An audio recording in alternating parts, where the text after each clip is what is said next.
More science is the science of life, right?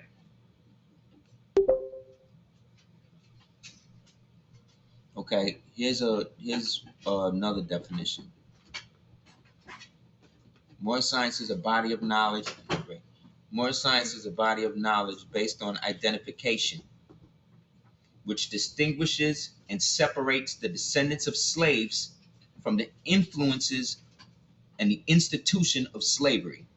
Did you tell people that this class is $20? Yes. There's a couple people that I spoke to in class that we have agreements with and we've made some arrangements with, and this message isn't for those individuals. I thank you for still coming, but there's about maybe 9 people that are attending today that have not made a payment, and I'm asking you to please be responsible and just going to PayPal right after class and donating $20 to Duke of Tears at Gmail. The information and the energy and the time is definitely worth it. I'm sorry we have to ask, but I really need Aseer to still be able to, make some of his worth, okay? Thank you very much. Thanks, babe.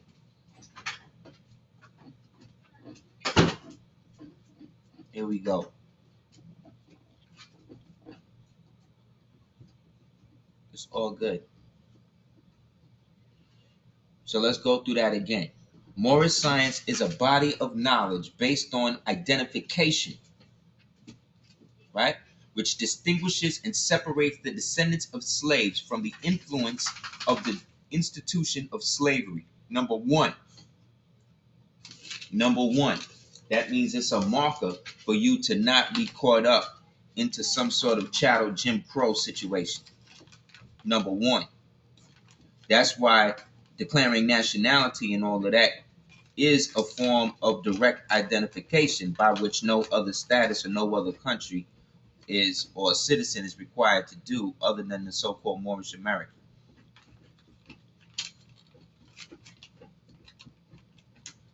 Because it's solely because essentially if you don't, you're automatically seen as a descendant of a slave. You understand? You don't stand a chance. As soon as you born and they look at your skin color, they automatically equate you with the descendant of a slave. You could not even be from here. You could just be on the plane in your mother belly,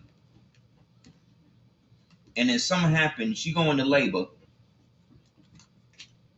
and then you wind up having to land in America, land in the United States, and then from land in the United States, you gotta go to the hospital. She gotta go to the hospital. She wind up having you in the hospital. They look at you and they list you as black. You're now an American because you born black, but when they look at you, they list you as black. You know, the type we don't necessarily deal with. And that's anybody. Number two, it is the most dynamic spiritual, intellectual, and social thought ever to emerge upon the horizon of human thought. Because it makes you think about things and makes you ponder things in the way that your ancestors used to. Because you have on your thinking cap, right? Remember the thinking cap? Of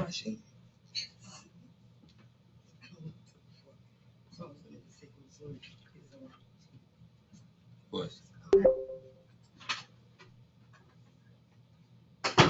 You see what I'm saying?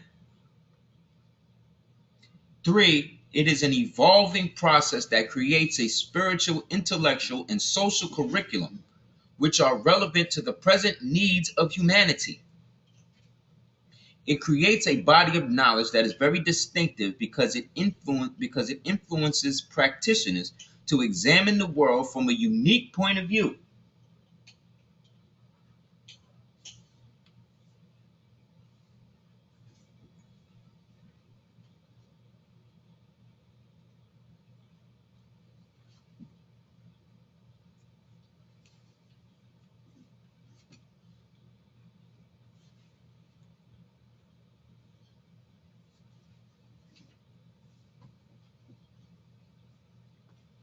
It creates a body of knowledge. Okay. It is an interpretation of reality based upon self-perception. i.e., cultural, historical, and intellectual point of view. So, therefore, it is something that is distinctively based in the cerebrum and is somehow uniting that element of everything together back to its original case. But you can't do none of that if you're functioning from the position of somebody that, again, is enslaved. So, therefore, Moorish science, as we understand it, in terms of the way Noble Jew Ali brought it. Now, we know that Moors existed and the Moorish Empire existed before Noble Jew Ali. We all know that, right? We all know that Noble Jew Ali did not create the word Moor and did not create Moorish science for Moors to worship him, right? We all know that. We know all of that, right?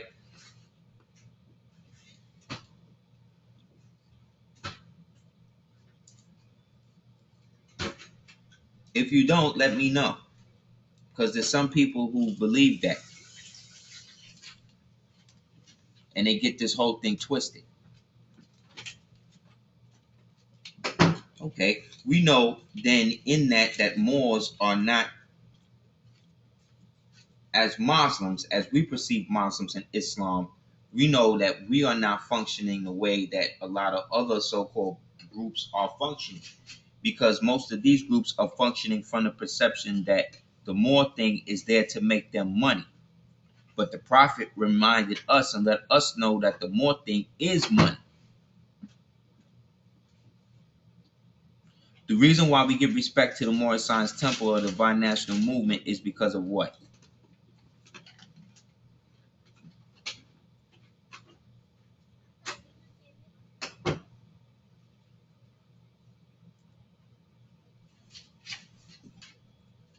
Anyone? Why do we even bother giving reverence or respect to the Moorish Science Temple of America?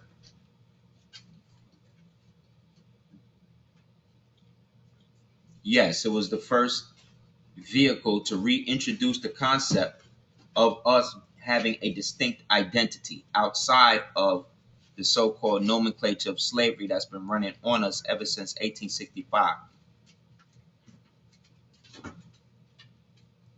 Why else?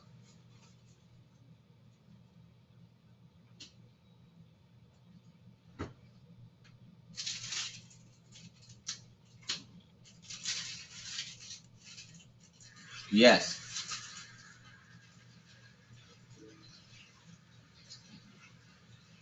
it's an avenue or organ back into our international status.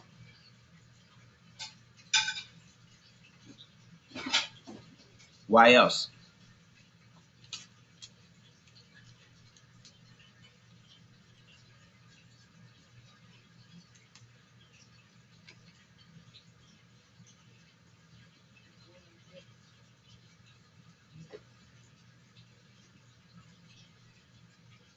Yes, it provides us religious freedom and inheritance.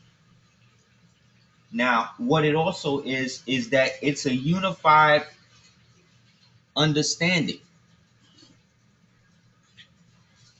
The very premise of the temple is to promote unity, or supposedly is to promote unity amongst the people, right?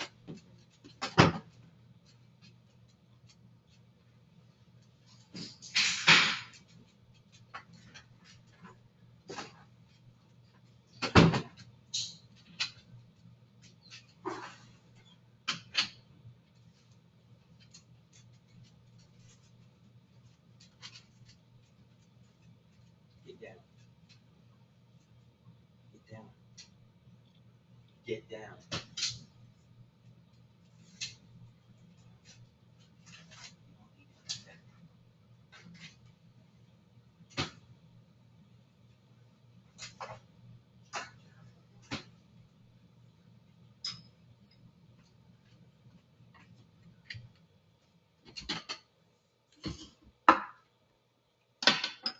Selena made this maca shake today. This shit is like a meal. Like Oh, I feel like I ate a steak. it's delicious.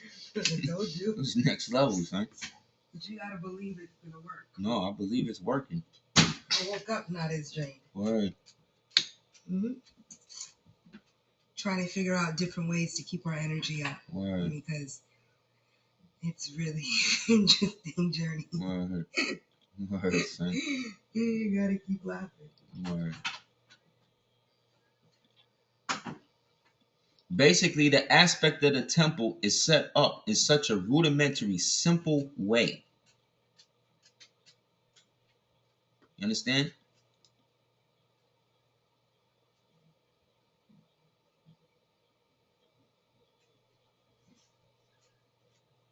It's supposed to be.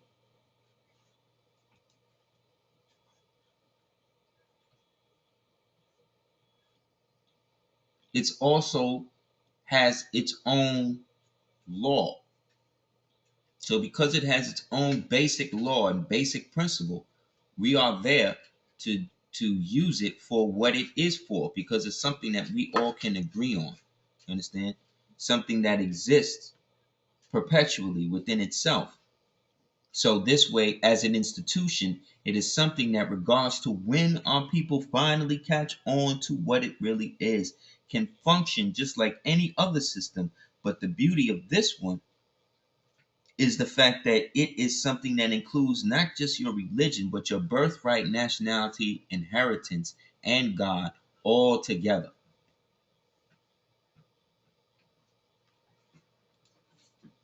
You understand?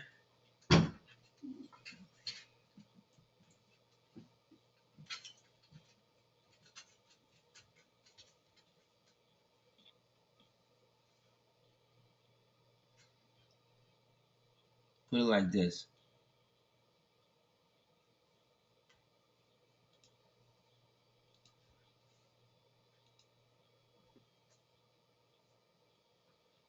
It says, who is the Elohim? The Elohim are the seven created spirits through which Allah created and manifested the universe.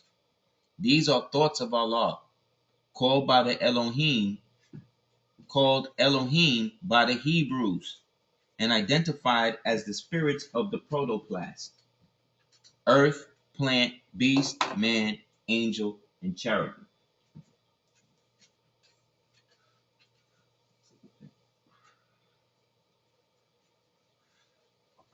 They are the seven created spirits through which Allah created and manifested the universe. So that's what the Elohim, according to the ancient scriptures, is supposed to be.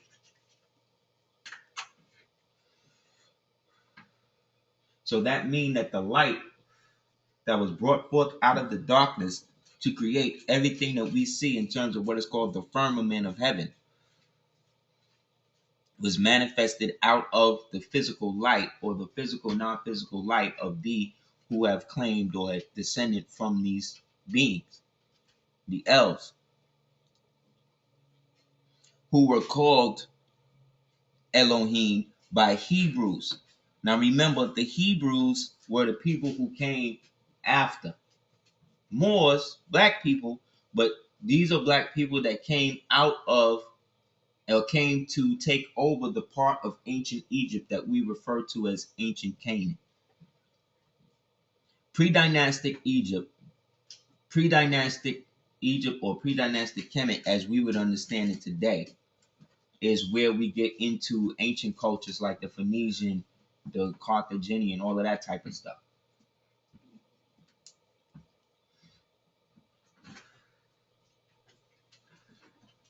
Remember, Egypt, Babylon, and them places wasn't conquered until Alexander the Great got over there, the way that they say it.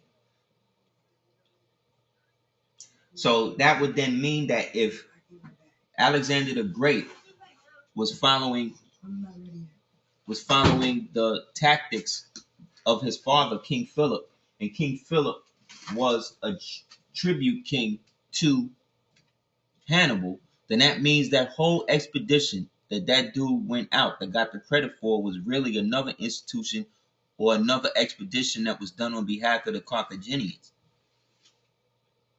who had jurisdiction over the so-called Greeks. But at the time, they weren't called that.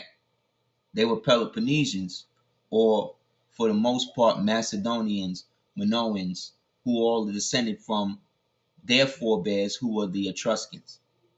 All of this is relevant in your DNA, because what it will happen is when you do your test and they start stranding or to what they call tagging the markers, you'll wind up with what they call Southeast Asian or Peloponnesian DNA, North African, or Northeast Asian, Southeast Asian DNA. But you ain't never been in none of them places. You'll also have Northern Europe. You'll also have Northern to Northwestern, Northeastern to Southeastern DNA from Europe. Because remember, we descend from those seven Elohims that brought forth creation. That means all things that were created out of the remnant of the Elohim, which was the physical part of the Creator that manifested creation. Everybody get it?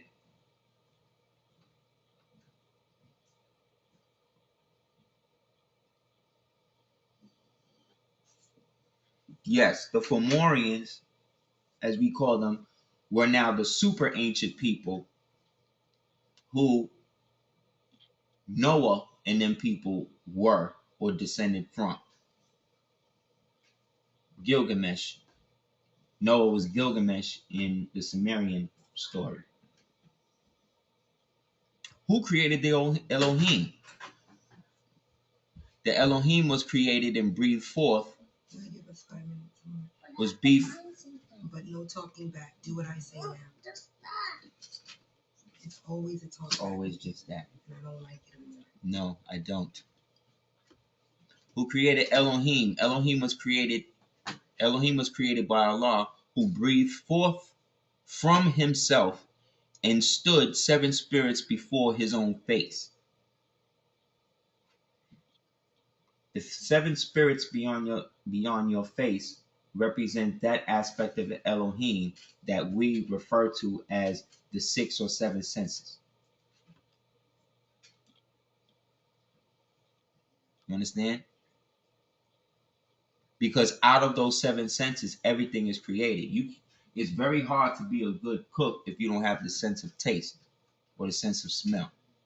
It's very hard to be an artist if you don't have the sense of touch or the sense of sight. They might have to amputate it. That's like the 8th car crash that nigga been in. He be bugging, yo. A Walmart truck crashed into him, I know. Sorry, I just interrupted it. No, it's real. If only 7 creative spirits, who are the Elohim, constitute the sum total of all created beings, what accounts for the countless others living things that we see around us? The many creatures that we see around us are but manifested variations of or differentiations of the 5 created spirits that fell into protoplast, earth, plant, beast, and man. For example, all planets, stars, and other celestial bodies throughout the physical universe are manifested variations of the spirit earth. So each one of these planets that we see around Earth represent one of the stages that Earth has or will go through in its evolution as a living place in creation.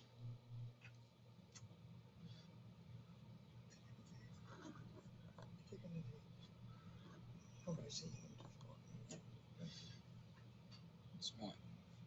I just took a good one too.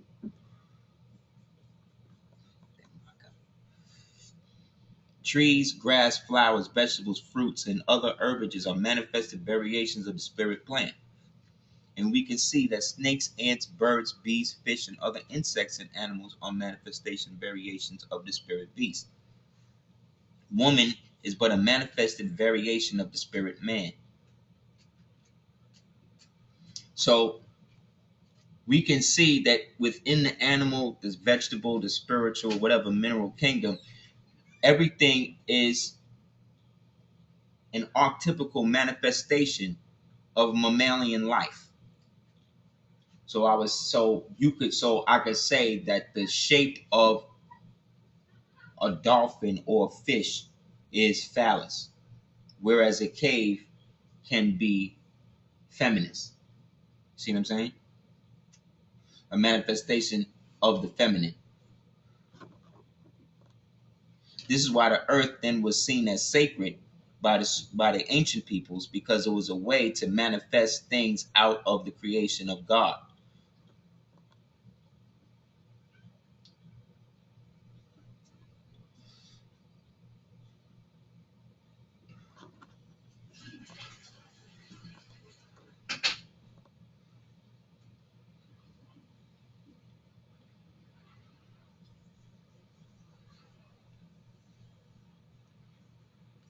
Now, our true culture, again, is I self-law and master.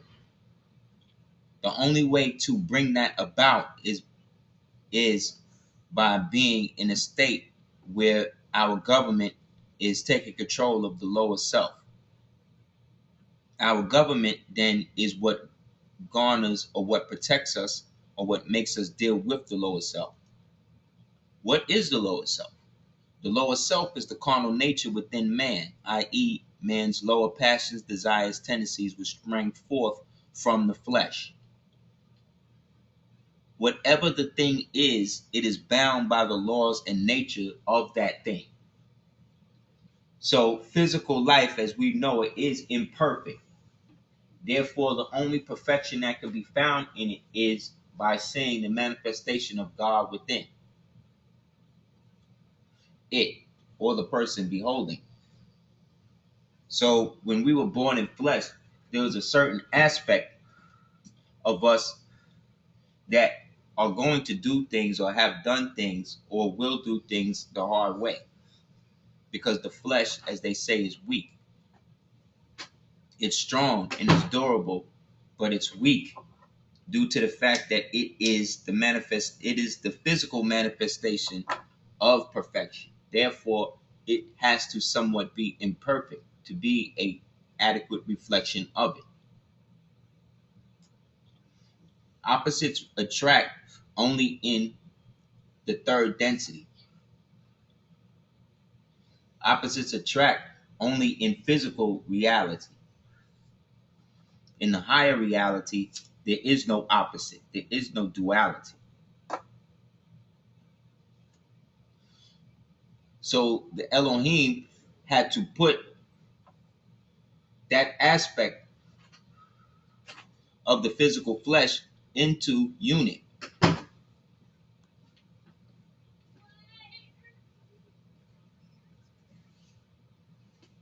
It had to put it into unit. It had to put it into a vessel that it could be channeled through and be channeled in.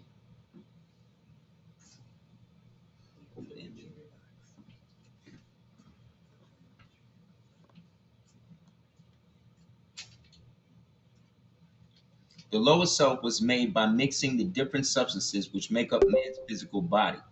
The physical body is made up of billions of pieces of protoplast, which is a clear gelatin-like, jelly-like or gelatinous-like substance resembling the white part of eggs.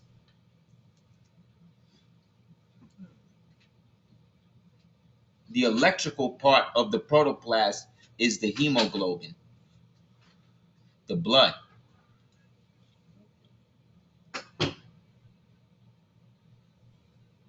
That's right. The primary elements found in protoplast are nitrogen, which is fire, hydrogen, which is water, carbon, which is earth, oxygen, which is air.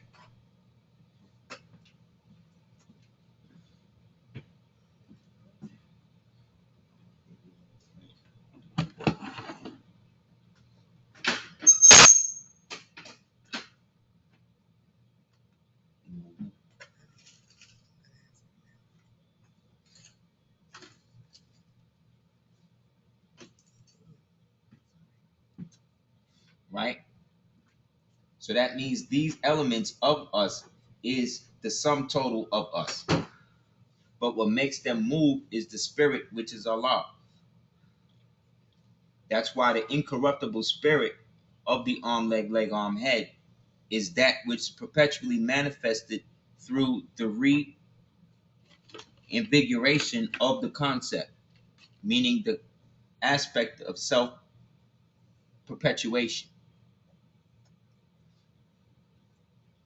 We don't have sages in our community that are openly revered the way we used to.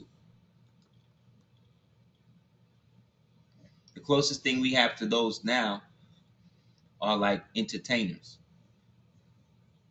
because people listen to them and pattern themselves after them.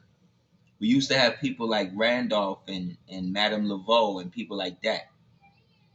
The so-called closest thing to people we have like that today are the mainstream people that they give us that are really there as perpetual distractions.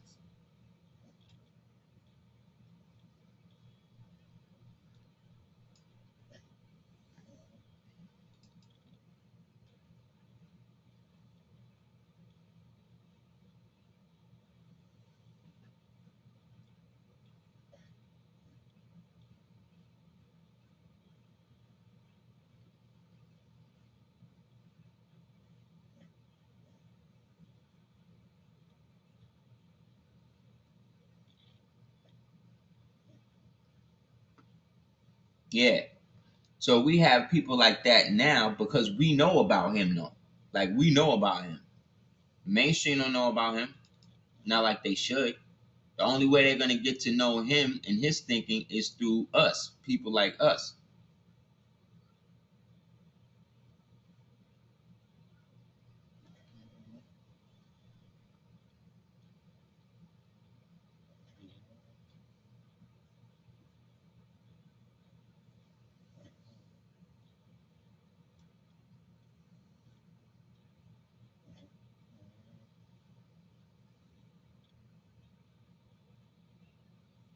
The only way that anything is going to become manifested out of that is through what we provide our constituency as people.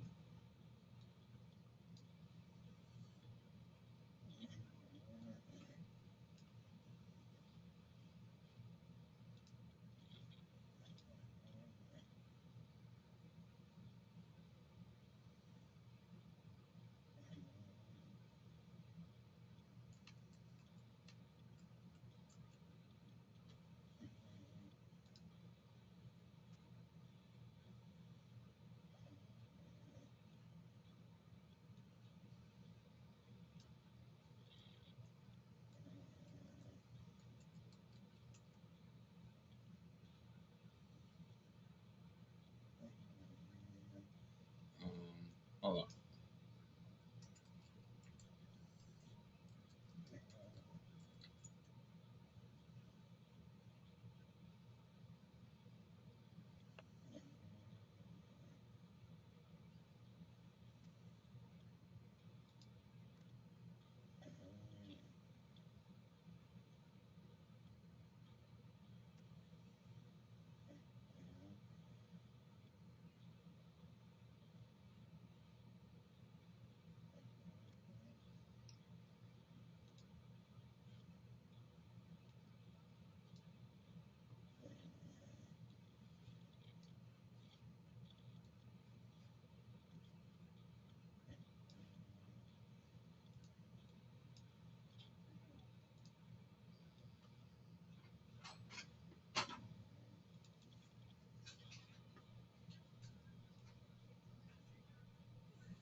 Okay, you've seen this picture before.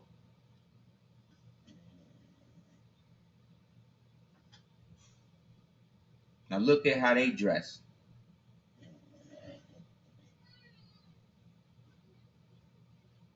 And this is towards the end. But look at his headdress. Now that's a fez, that's figrium, but that's not the typical one that you see people wearing today, do you?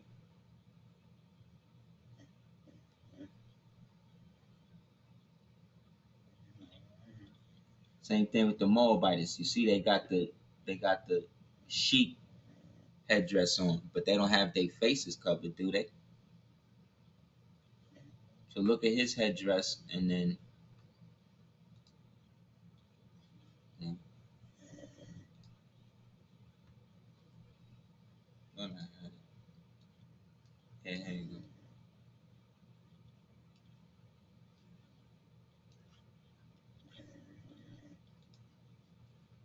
See what I'm saying?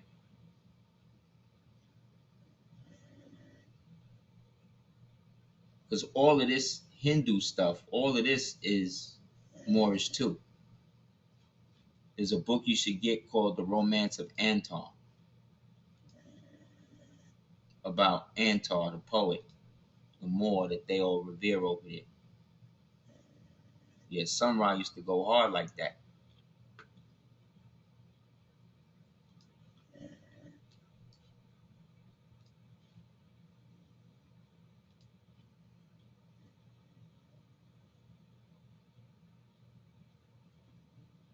But then look at this.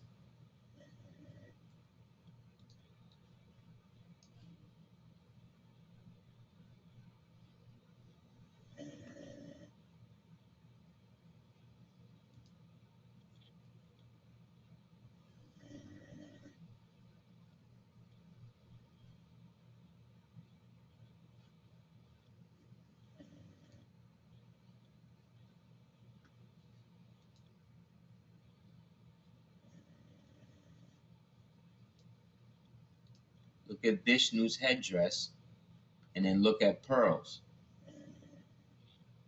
See?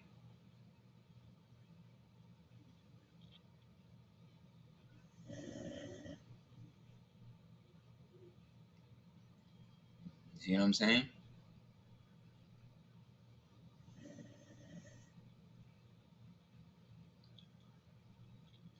One, two, three, four, five, six, seven. One, two, three, four, five, six, seven.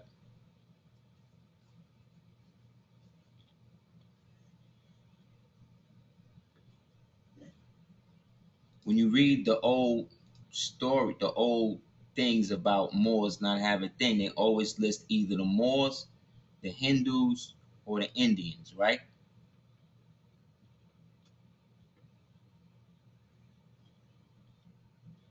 So when we say Moorish science is world culture, world science, you gotta understand this is now a part where you're talking about a nation of people who are distinguished.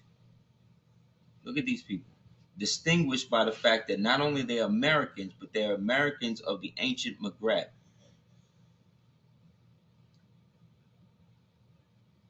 That means that people walking around like this are totally different. Again, distinguished, identified different than the so-called average Negro that's automatically assumed slave. So again, imagine a whole community of black people that's just like this. The same way you have a whole community of rosters like on Flatbush Avenue or whatever. But only difference is these people are dealing with the civic aspect of society. Meaning that we have a Fed shop. You know what I mean? We have things that are distinctly Al Moroccan and American. See what I'm saying? Whereas Arab Islam, that is unified by the language, unified by kings and customs, has basically killed itself and has almost led itself to the verge of distinction due to the over preponderance of misogynistic attitudes towards women and the women aspect of subservientness that has fostered this idea. Remember, the women are the one that's raising the babies over there. The men is all out killing each other and doing all the crazy shit they doing. You know what I mean? Not saying all Arab men, but A lot of them out there is dealing with what it is culturally as Arabic men they do, and what they do is always apart from their women. They don't rock with their women like that. They control them. The husband wife relationship is more like a master slave relationship. This was due to the fact of that their version of Islam had to be more stringent and more exacting due to their ancestral roots of the Javara monkey, the Araba monkey that was, brought up by those so-called African tribes that we refer to, monkey being we refer to as the hominid.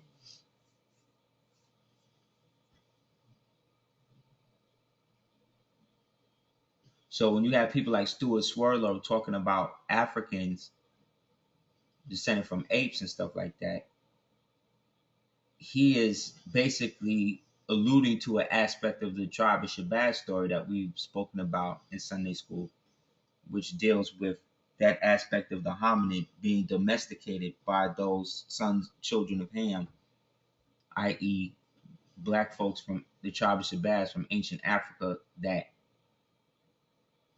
altered their own physical genetics to become more earthbound and become lords of the earth specifically. Different from those who chose to keep station away from all the other so-called races. One producing a tribal aspect, the other producing a clannish aspect, out of which both were forced to intermix with one another and become a so-called race that we refer to as black.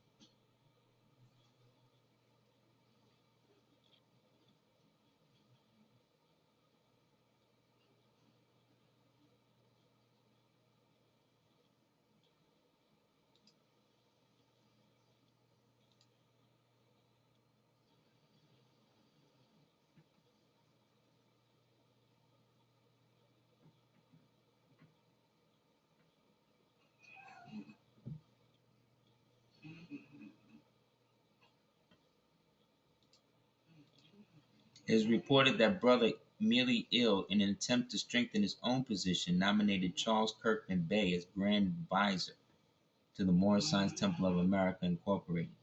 This nomination, according to some Moorish American historians, was the result of behind-the-scene pressure by a number of governors. This nomination would make Kirkman Bey second in command behind Emily Ill, and a number of delegates flatly rejected the nomination, turning Aaron Payne Ill, second Supreme Business Manager, stormed out of the convention carrying the Moorish charter. Brother Ira Johnson Bey and a number of other sheiks became outraged and left the convention. It was around this time that Gibbons Ill entered the convention hall.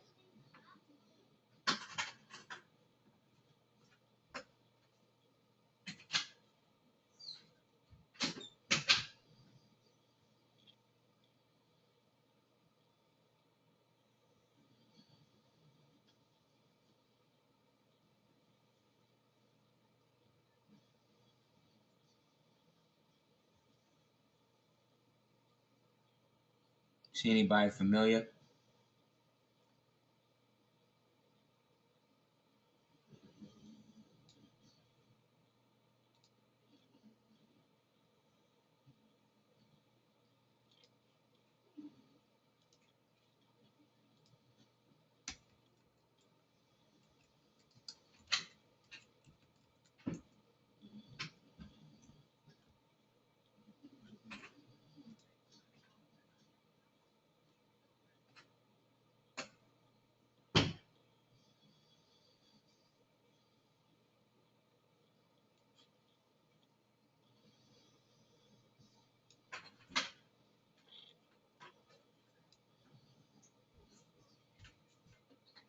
You see him in there?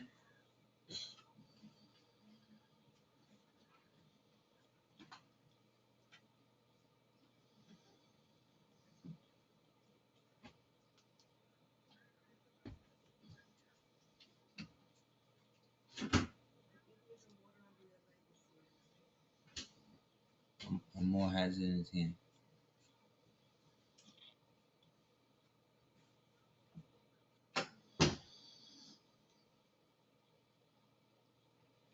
Nah.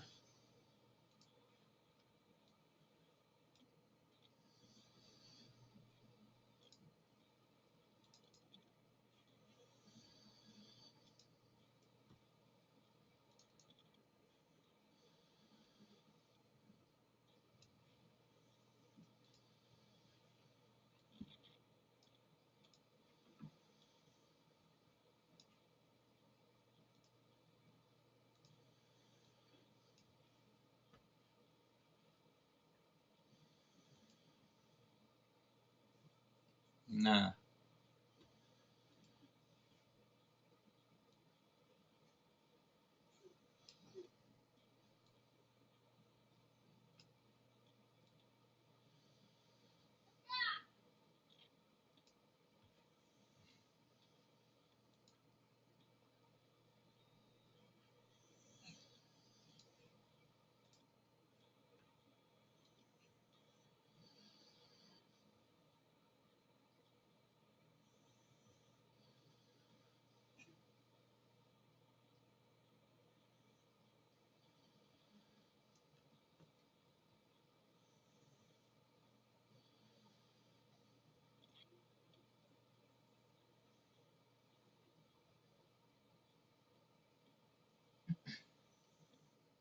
You see this dude?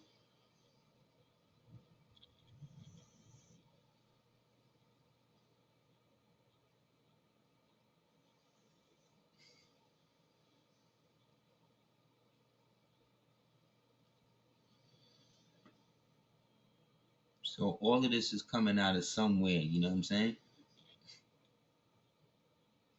People are intricately involved more than we even know, really.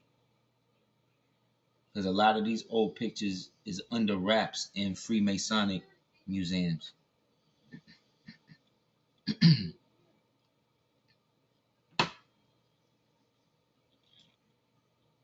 So as you can see, what we read,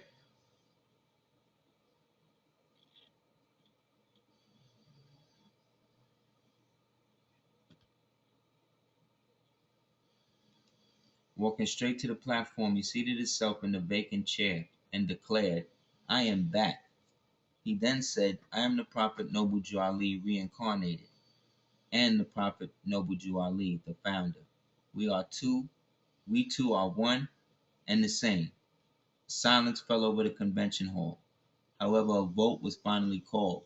Two-thirds of the delegates voted to make Brother C. Kirkman Bey Supreme Grand Advisor, second to Brother Emily Ill. The second Grand Emily Ill Supreme Grand Sheikh and Chairman. Nevertheless, by the end of September, a number of subordinate temples would begin to follow Gibbons Ill as Prophet Noble Jew Ali reincarnated. According to those who followed Brother Gibbons Ill when he entered the convention hall, the leaders were dividing the Prophet's finances and the movement, each claiming a part, when he declared, I am back, returning peace and order to the convention. So essentially, he used the ecclesiastical aspect of the office to establish the primary office for everybody to function and be in.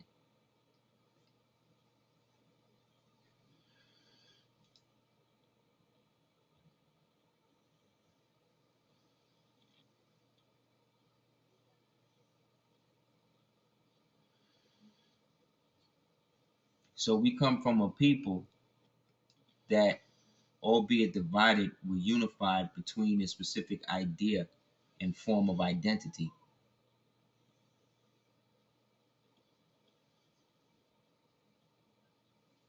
Nah, he can't acknowledge that in the Nation of Islam like that. He can't do that. That's heresy.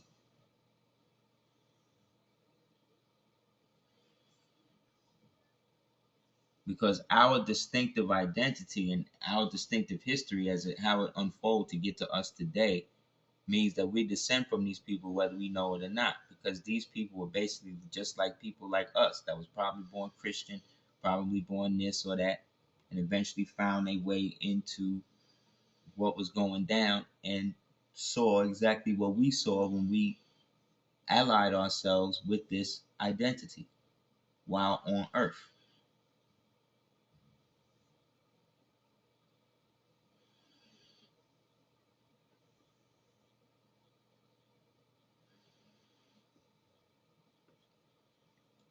So everybody came out the temple one way or the other. It's just that we don't ever hear about it or see remnants of it in any movies about black history during this time. We only see that aspect of those blacks that was under Jim Crow.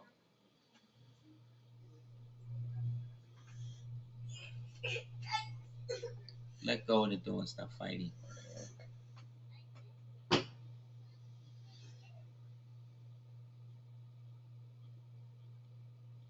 People flatly rejected C. Kirkman Bey. That means that the people that nominated him in were people who was already in with him. That is what caused the schism in the nation. But what the resurrected line of the Moorish Science Temple did was get the Moors back into the civics that was now going to be taken away due to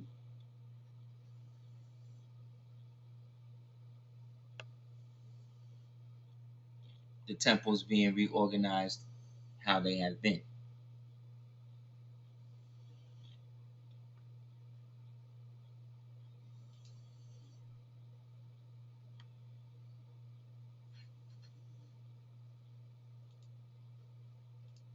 On Monday, September 23rd, the first day of Virgo, first full day of Virgo, right? Which is also the vernal equinox into the winter. So this was definitely ritual. On 1929, just days after the convention, a group of men entered the home of attorney Aaron Payne Eel with pistols drawn, and they demanded the Moorish charter.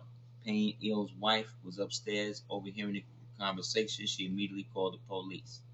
Upon the arrival of the police, the men surrendered and were later identified as J. Davis Bey, Mosby Eel, J. Johnson Bey, and J. Gibbons Eel. Following his arrest, the police guard was stationed at the home of attorney Payne Eel. On the morning of September 25th, 1929, another group of men entered the home of C. Kirkman Bey. They ordered him to stop eating and come with them. They said, "We have orders to bring you back dead or alive." When Kirkman's wife objected, the gunmen threatened her life. Seizing Kirkman Bey, they dragged him out to a waiting car. Meanwhile, his wife rushed to the phone, called the police, informing them that she believed her husband was being held at Moorish headquarters. When the police arrived at the organization headquarters, Kirkman Bey could not be found. The police received a tip that M. Jackson Bey was one of the kidnappers. When first questioned, Jackson Bey refused to talk, but later agreed to take them to where Kirkman Bey was being held. This information leads police to a subordinate temple 4137 on South Parkway. As police approached the temple, shooting immediately begun. It is reported that no more than 100 shots were fired. When the police finally gained control and entered the temple, they found Ira Johnson Bey second on the floor, where he surrendered without a struggle. His partner J. Stevenson Bey decided to shoot it out with the police and was killed. On the third floor, police seized D. Jackson Bey, son of M. Jackson Bey, following the incident. 64 members of the Moorish movement were taken into custody and questioned. Among those arrested were A. Payne Eel and Emily Eel Grand Sheep. It is reported that police ransacked the Moorish headquarters, finding the names and addresses of members in the Chicago area. When the Moorish leaders began to protest and demanded police leave, they were threatened with arrest. The following day, attorney John Swanson announced that he would legally seek to break up the movement. See that? Chicago Defender's front page carried on editorial, "Stamp out this tribe. It's called the Moors, a vicious gang of irresponsible fanatics who demonstrated a disregard for human life." Ironically, the same Chicago Defender would admit 2 decades later that the police involved in the case did respond diplomatically and were handling the Moors. As a result, a number of the police and Moors were slain. The Defender concluded the Moors are not people to be fooled with. On a coroner's inquest, Ira Johnson Bay, who supposedly admitted to killing one of the police, refused to testify on the stand.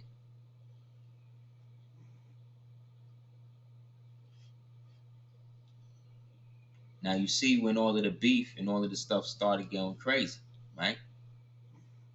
These Moors is pulling out hammers and all that on each other. You see what I'm saying? But this came right after the whole thing happened with who was going to possess the charter. So when the police came through on their thing, they now had the in finally, because this is the first time that any type of gunplay or anything like that, the Moors was involved with that. None of that was going down when the Prophet was alive, when the Prophet was around.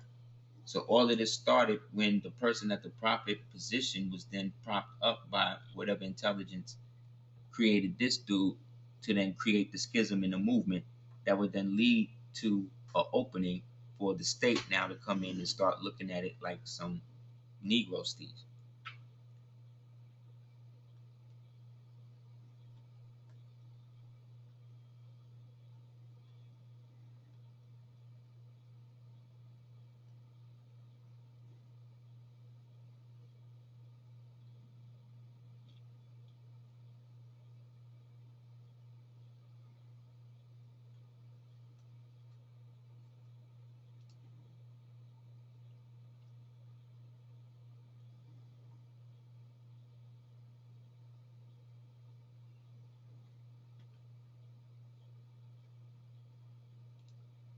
See, the injunction filed by S. Lovett Bay and T. Crumby Bay was vacated on November 22nd, last day of Scorpio. Nevertheless, it was this injunction that caused irreparable damage, giving Kirkman Bay time to reorganize and the upper hand. It was around this time that Kirkman Bay began using the title Supreme Grand Advisor and Moderator. He began issuing several proclamations calling for the reorganization of the Moors under the corporate name Moorish Science Temple of America Incorporated. He explained that the corporate files were now registered in his name and that the strongest temples in the nation were united under his leadership.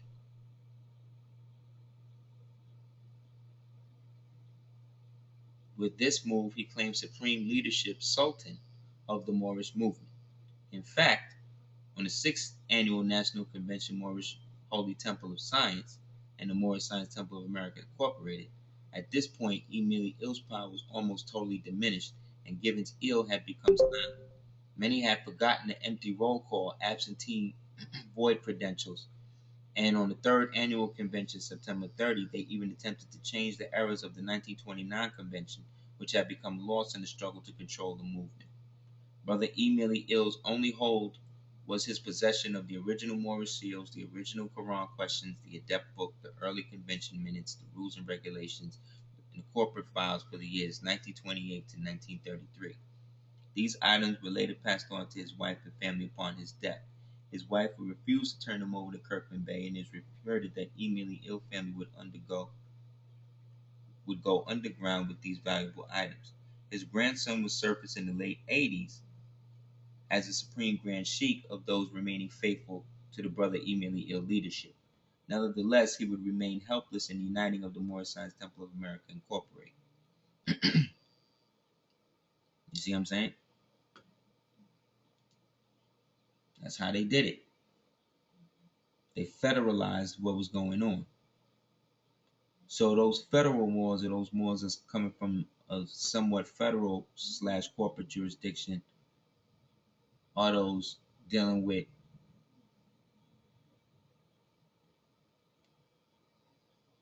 this as a, how do you say, as a looking at it like a sultanship.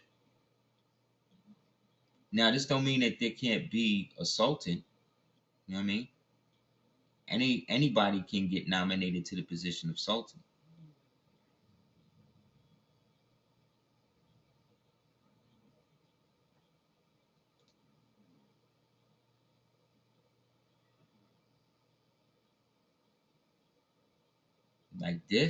Like this is what we have for the man. Like Moors couldn't do better than this. They could have when he was alive. And now you see where all of this unity and stuff like that is coming from. It always was coming from these outside elements of people claiming to be Moors and understanding what Moors are and jumbling it up with the history of other people that have no distinct identity or share this history that we are describing.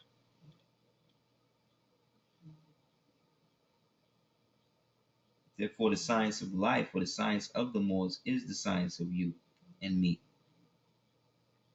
And what happened to us to bring us about, to bring us to this position or bring us about to this position where we have identified with something that most people won't hear about in their whole life. But due to the infractions and stuff like that, based people will assume. So it's really based upon your character and how you use your seven Elohims as a means of dealing with people passionately or dispassionately, depending on what the situation called for.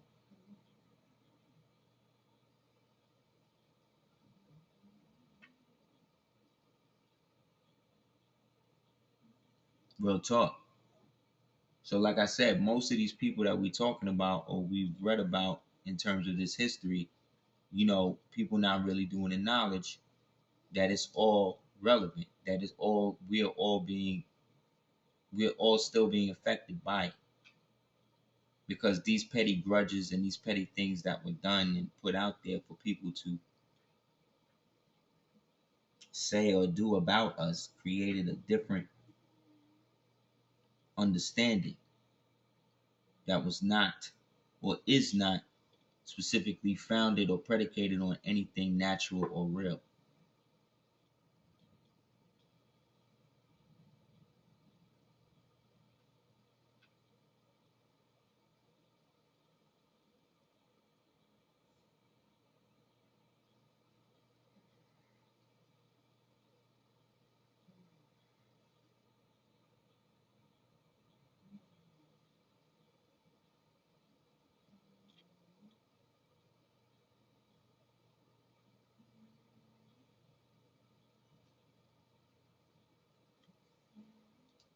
Word.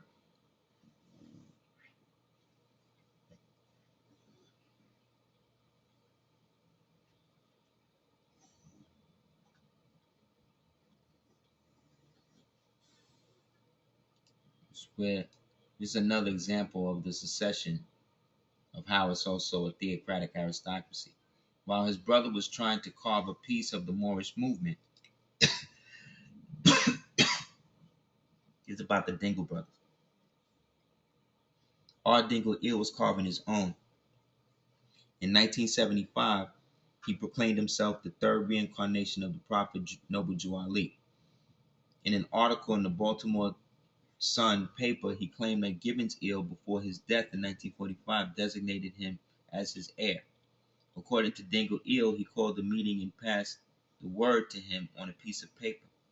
However, he remained silent until 1975 when he established his own headquarters, incorporated the Moorish Science Temple Divine and National Movement, Incorporated 13. He later established the Moorish School of Law and History, which is taught constitutional law and history, and a radio talk show called The Light. Prior to his death, his faction split into a number of smaller groups, and most recognizable was under the direction of a brother named Clarence Reynolds Eel, who would later change his name to Romani M. Emanuel and authored the book The Negro, the Black, the Moor.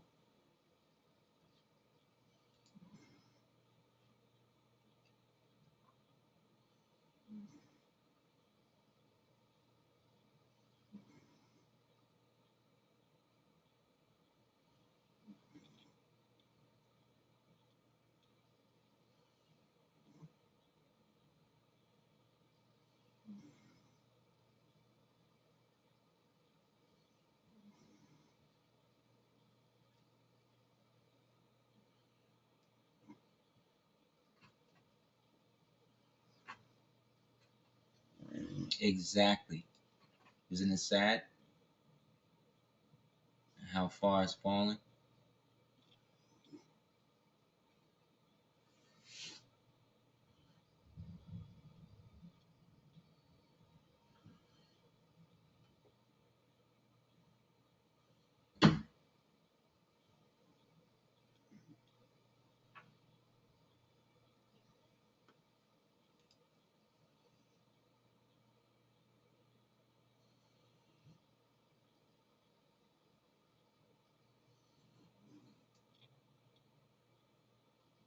Exactly. Exactly. The oath of amnesty and reconstruction is by them taken as a form of naturalization.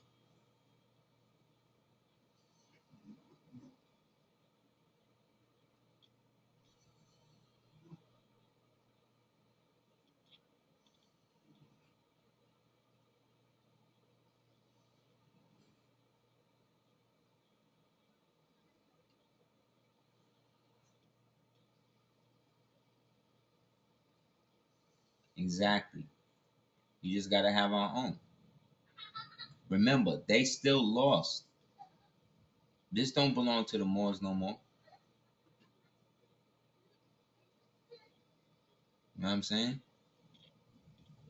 They lost that. I mean, the one in Chicago, the Unity Hall joint.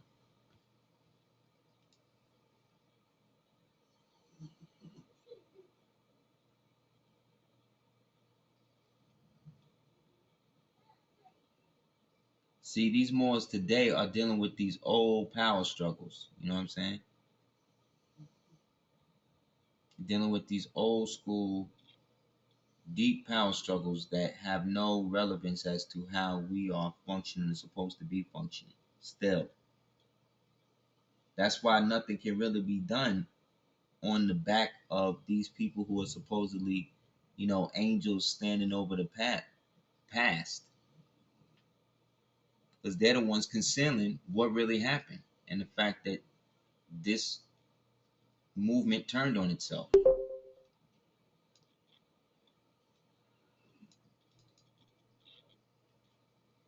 And everybody was trying to do their thing to come up.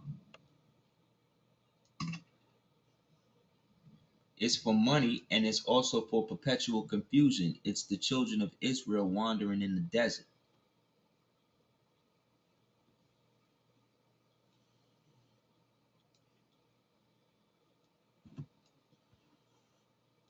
So they could still do stuff like this.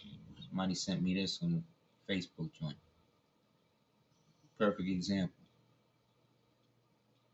He got the straight compass over this nigga.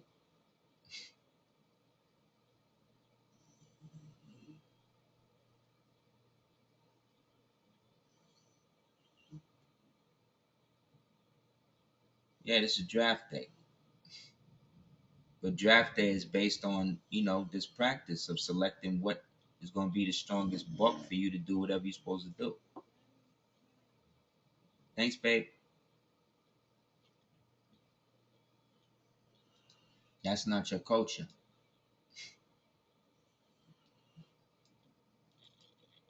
The only way you felt from that.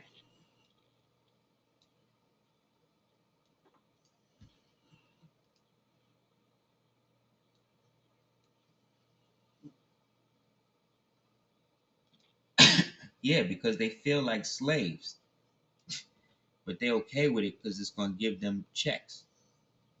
That's why Bieber can do stuff like this, because that's what these dudes are.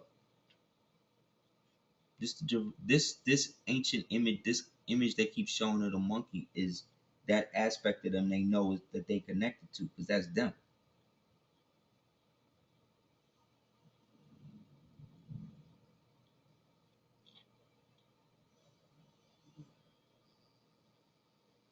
Niggas was gonna kill him in Brazil when they saw him doing this.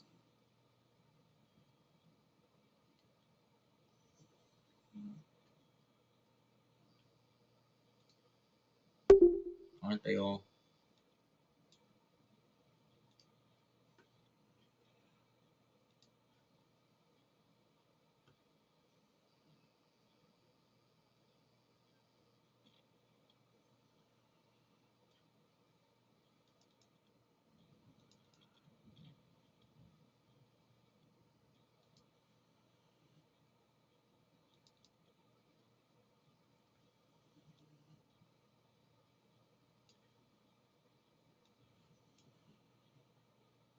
This is us.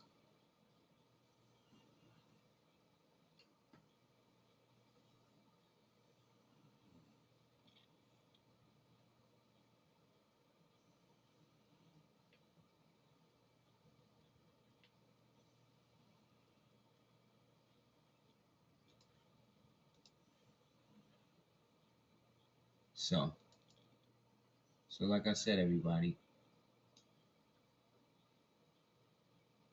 in distinguishing us from everybody else is the only way that it's going to come through, because everybody else is really caught up in trying to diss everybody else's stuff, but none of these people are following Act 5.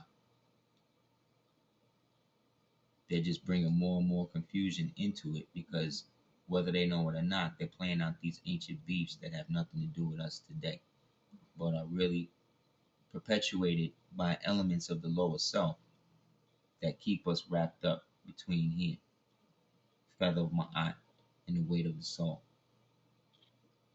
So as Elohims, we know that there's something greater, which is all of this. So to get there, we got to get on the same page. So a page was prepared that was simple enough for us to unify behind.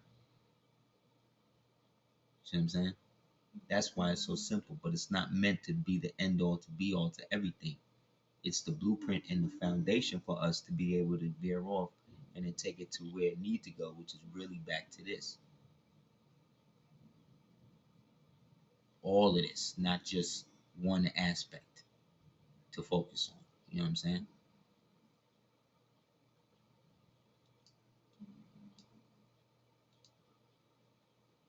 So Allah, Father of the universe, Father of love, truth, peace, freedom, and justice. Allah is my protector, my guide, and my salvation by night and by day.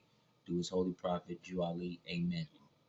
Thank you guys for the $20 donation at dugatiers@gmail.com. And depending upon how the weather goes, we will or won't be having a temple meeting, because again, Grand Sheik has to travel very far to get here. And I don't necessarily want to do another one without him. So keep posted for email saying yay or nay. All right.